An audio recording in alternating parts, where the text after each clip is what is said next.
Hayot haqiqati. Shoshilgan odamlar ko'p narsani yo'qotadi. Hayotda hamma narsa birdaniga bo'lavermaydi. Ko'p odamlar shoshadi, tez boy bo'lishni xohlaydi, tez natija kutadi. Ammo shoshilish ko'pincha xato qarorlarga olib keladi. Sabr esa og'ir, sabr kutish, sabr jim turib chidash, sabr hamma tashlab ketgan paytda davom etish. Ba'zan hayot seni sinaydi, pul bo'lmaydi, ish yurishmaydi, odamlar tushunmaydi. Shunda ko'pchilik taslim bo'ladi.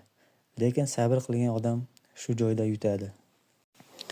Daraxt ham darrov meva bermaydi. Avval ildiz otadi, keyin o'sadi. Shundan keyingina meva beradi. Inson ham shunday.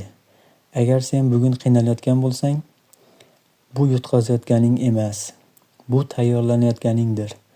Hayotda eng katta yutuqlar sabr qilganlarga nasib qiladi. Bugun sabr qilgan odam ertaga boshqalarga saboq bo'ladi. Shoshma, o'zingni yo'qotma. Har narsaning vaqti bor. Unutma, sabr qilgan odam kech emas, to'g'ri vaqtda yutadi.